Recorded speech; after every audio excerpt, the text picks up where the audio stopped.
আসসালামু আলাইকুম বন্ধুরা, আজকে দেখাবো একটা 42 বডির কামিজ কিভাবে কাট করতে হয়। আর এটা কিন্তু রেডি থ্রি পিসগুলো যেগুলো থাকে সেই থ্রি পিসগুলোর কাপড় আমি নিয়ে নিয়েছি।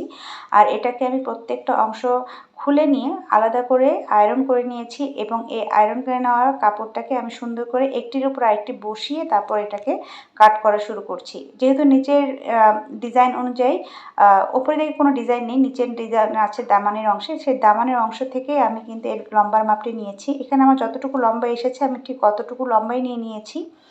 আর যে সাইডে কাঁধের অংশ বলবে সেই সাইডে একটা মার্জিন দিয়ে নিলাম। পুটের জন্য নিচ্ছি হলো 15 ইঞ্চি, 15-এর অর্ধেক হচ্ছে 7.5। আর সেম মাপটি আমি আর্ম হোলে নেব, অর্থাৎ বগলের জন্য নেব, তবে এখানে 1/2 ইঞ্চি মেজারমেন্ট এক্সট্রা নিয়ে নিচ্ছি। এবার আমি লম্বার মাপগুলো নিয়ে নিচ্ছি। কাঁধ থেকে প্রায় 14.5 ইঞ্চি নিচে হলো কোমর, 21 ইঞ্চি নিচে দিচ্ছি হচ্ছে হিপ লাইন। তবে আমি এখানে এর সাইড ফাড়াটা আরও নিচে দেব, প্রায় 25 ইঞ্চি 26 ইঞ্চি নিচে আমি দেব। তাই আমি আরও একটি পয়েন্ট করে নিচ্ছি যেখানে আমাদের সাইড ফাড়াটা শুরু হবে। তবে স্ট্যান্ডার্ড মাপ যেগুলো বেসিক যে নিয়ম, সেই নিয়মে কিন্তু আমি হিপ লাইন 21.5 ইঞ্চিতে দিয়েছি। এবার কাঁধের অংশে যে মেজারমেন্টটা নিয়েছিলাম সেম মেজারমেন্টটা কিন্তু বডি লাইনে আমি দিয়ে দিচ্ছি। এবার বডির জন্য আমি নিয়ে নিচ্ছি 42 ইঞ্চি, 4/1 10.5 ইঞ্চি। কোমরের জন্য নিচ্ছে 38 ইঞ্চি, 38-এর 4/1 9.5 ইঞ্চি দিয়ে দিলাম। আর হিপ লাইনের জন্য আমি দিয়ে দিচ্ছি প্রায় 11 ইঞ্চি, অর্থাৎ 43 ইঞ্চি আমি দিয়ে দিচ্ছি এই হিপ লাইনে। এই মেজারমেন্ট থেকে আমাদের ঘেরের যে মেজারমেন্টটা, সেই মেজারমেন্ট পর্যন্ত আমি দাগ দেওয়ার পরে আমাদের সাইড ফাড়াতে যত মেজারমেন্ট আসবে সেটাই কিন্তু আমাদের সাইড ফাড়ার ওপেন অংশে থাকবে। এখন প্রত্যেকটা পয়েন্ট আমি দাগ দিয়ে মিলিয়ে দিলাম। এবার ঘেরের অংশে আমার এখানে যতটুকু কাপড় আসবে আমি ততটুকু ঘের রাখবো। এবার প্রত্যেকটা পয়েন্ট আমি মিলিয়ে দিচ্ছি। এই যে হিপ লাইন থেকে ঘেরের লাইনটাকে আমি মিলিয়ে দেব। শেপ স্কেলটাকে এখানে আপনারা শেপের ধরন অনুযায়ী, মানে আপনার মেজারমেন্ট অনুযায়ী কিন্তু এখানে ইউজ করতে হবে। ভালো করে লক্ষ্য করুন আমি কীভাবে করছি। এই যে দেখুন, এটা হচ্ছে হিপ লাইন আর এটা হচ্ছে আমাদের সাইড ফাড়ার ওপেন। এখন এখানে আমাদের যেটা আসলো দেখেন, আমি দেখাই এখানে হিপ লাইনে কিন্তু আমার 43 ইঞ্চি আসছে। আর সাইড ফাড়া আমি যেখান থেকে রাখবো সেখানে কিন্তু প্রায় আমার 48 ইঞ্চি পরিমাণ আসছে। আমি এই জন্য হিপ লাইন থেকে ঘেরের লাইনটাকে মিলিয়ে নিয়েছি। তারপর আমাদের সাইড ফাড়া ওপেন করার জন্য যে জায়গাটা রেখেছিলাম সেখানে যে মেজারমেন্ট আসছে সেটাই আমি নিয়েছি। এবার তালপাটের জন্য মানে বগলের রাউন্ড দাগটা দেওয়ার জন্য আমি এখানে একটা টিপস দিচ্ছি। সেটা হচ্ছে আপনারা এখানে এই মেজারমেন্টটাকে হাফ করে একটা মিডল পয়েন্ট করবেন, সেখান থেকে আপনারা রাউন্ড করে দাগটা দিয়ে দেবেন, যেটা ক্রস লাইন বলা হয়। এবার তালপাটটাকেও আমি বগলের প্রথম মেজারমেন্ট থেকে আমি 1 ইঞ্চি পরিমাণ বাদ দিয়ে আরেকটি পয়েন্ট করলাম, সেখানেও আমি সুন্দর করে সেম বগলের মাপটার মতো করেই আমি এখানে রাউন্ড দাগ দিয়ে দিচ্ছি। এই মেজারমেন্টটা কিন্তু বগলের মেজারমেন্টটা কিন্তু সামন পাট এবং পেছন পাট উভয় পাটে কাট করা হবে, আর তালপাটটা শুধুই মাত্র সামনের পাটে কাট করা হবে। 1/2 ইঞ্চি শোল্ডার ডাউন করে দিলাম। এবার গলার জন্য গলার জন্য আমি 4 ইঞ্চি লম্বা গলা রাখছি। আর এর গলার চওড়াটা কিন্তু আমি 3.25 ইঞ্চি পরিমাণ রেখেছি। সামনের গলার জন্য আমি 6.5 ইঞ্চি নিচ্ছি। আপনারা চাইলে 7 ইঞ্চি পর্যন্ত রাখতে পারবেন, আপনারা আপনাদের গলার পছন্দ মতো লম্বা নিতে পারবেন। কিন্তু গলার যে চওড়াটা আছে সেটা 3.25 ইঞ্চি পরিমাণই রাখবেন।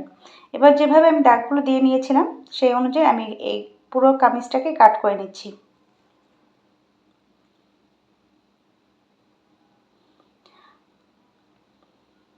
আমি এখানে প্রয়োজন অনুযায়ী মার্জিনে কাপড় রাখছি। আর আমি কিন্তু একদম রেডি মাপটা ধরে কিন্তু ড্রয়িং করেছিলাম, আর কাপড় কাট করার সময় আমি মার্জিনে কাপড় নিয়ে কাপড়টাকে কাট করছি। প্রত্যেকটা পয়েন্টে আমি ছোট ছোট করে কাট লাগিয়ে দিচ্ছি। এবার পেছনের পাটটাকে সরিয়ে নিয়ে শুধুমাত্র সামনের পাটটা রেখে আমি এখানে তালপাট কেটে দিচ্ছি, যেভাবে আমি ড্রয়িং করেছিলাম। এই যে, আর সামনের গলাটা আমি সেলাই করার সময় বক্রম সেটিং করে নেব, তাই আমি আর এখন কাট করলাম না। হাতার জন্য নিয়ে নিয়েছি কাপড়টা। এটা যেহেতু রেডি সেমি স্টিচ কামিজ, তাই এখানে হাতাটা কাপড় আলাদা করা ছিল। আর এখানে মুহুরি থেকে আমি মাপটা লম্বাটা নিয়ে নিচ্ছি। যেহেতু এখানে কাপড় একটু কম আছে, এই পর্যন্ত আমি কম কাপড়ে হাতা কাটার নিয়ম দেখিয়েছি কয়েকটি, তার মধ্যে আজকে আরও একটি নিয়ম দেখাবো। এখানে আমি জয়েন্টটা দিব হচ্ছে হাতের ওপর থেকে, মুহুরির অংশে কোনো জয়েন্ট ফেলবো না। তাই আমার যতটুকু লম্বা লাগবে আমি অতটুকু লম্বা দিয়ে কাপড়ের ওপরে দাগটা দিয়ে দিলাম। এবার সেখান থেকে হাতার ডাউন দিয়ে দিচ্ছি 3.5 ইঞ্চি 4.5 ইঞ্চি পরিমাণ। আর হাতার বগলের লম্বাটা দিয়ে দিচ্ছি বডি ভাগের 5 ভাগের 1 ভাগ। এখানে আমি 8.5 ইঞ্চি পরিমাণ দিয়ে দিচ্ছি। আর এই যে যেখান থেকে আমাদের মেজারমেন্টটা শুরু হয়েছে সেখান থেকে 4 ইঞ্চি পরিমাণ দাগ দিয়ে একটা পয়েন্ট করলাম। আর এটাকে আমি অ্যাঙ্গেল করে দাগ দিয়ে নিচ্ছি। এটা শুধুই মাত্র রাউন্ড করে দাগ দেওয়ার সুবিধার জন্য। মুহুরিতে আমি 5 ইঞ্চি দিচ্ছি। এই হাতাটা টোটালে 23 ইঞ্চি পরিমাণ লম্বা হবে, যতটা আমার এখানে কাপড়ের পরিমাণটা কম আছে। তাই এখানে আমি দেখাচ্ছি যে আরও একটি মানে এর কম কাপড়ে হাতাটা কিভাবে জোড়া লাগিয়ে লম্বা করা যায় সেটাই আজকে দেখাচ্ছি। এর পর্যন্ত আরও কয়েকটি নিয়ম দেখিয়েছি, তবে আজকে আর একেবারে আলাদা একটা নিয়ম দেখাচ্ছি। এই অংশে কাপড়টাকে কেটে ফেলে দিচ্ছি আমি, যে জায়গাটা রাউন্ড করে কাটতে হয়। আর এখানে আমি এখন কাপড়টাকে জোড়া লাগাবো। সেম প্রিন্ট মানে ঠিক রেখে আমি সে একই প্রিন্টের কাপড় ম্যানেজ করে নিলাম। আর এটাকে সুন্দর করে এখানে 4টা ভাঁজ করে 4টা পার্ট করে বসিয়ে নিয়েছি জায়গা মতো, যেখানে আমার কাপড়টা জোড়া পড়বে। এবার এখানে রেখে দিলাম। আর এই অনুযায়ী কিন্তু ড্রয়িং অনুযায়ী কিন্তু আমি এটাকে কাট করে নিলাম। এবার বগলের মানে বাকি মার্জিনে কাপড় রেখে আমি এই পুরো হাতাটাকে কাট করে নিচ্ছি। আর এই অংশ আমার সামান্য পরিমাণ কাপড় একটু কম পড়বে, সেটাকেও আমি কেটে ঠিক করে নিচ্ছি। এটা আমি কিন্তু সেলাই করার সময় আগে জয়েন করে নেব, তারপর ভালো করে আবার কাট করে নেব। আর যেহেতু এখানে জোড়া পড়বে তাই আমি এখন তালপাটটা কাট করছি না, এটা সেলাই করার পরে আমি তালপাটটাকে কাট করে নেব। খুব ইজিভাবে দেখানোর চেষ্টা করেছি এবং বিস্তারিতভাবে দেখালাম। কোথাও কোনো অংশে দ্রুত মানে ক্লিপ স্পিড রাখিনি। আশা করি আজকের ভিডিওটা সেলাই কাজে নতুন আপুদের জন্য অনেক বেশি হেল্পফুল হবে এবং বুঝতে সুবিধা হবে। তারপর কোনো প্রশ্ন থাকলে কমেন্ট সেকশনে করতে ভুলবেন না। ধন্যবাদ সবাইকে।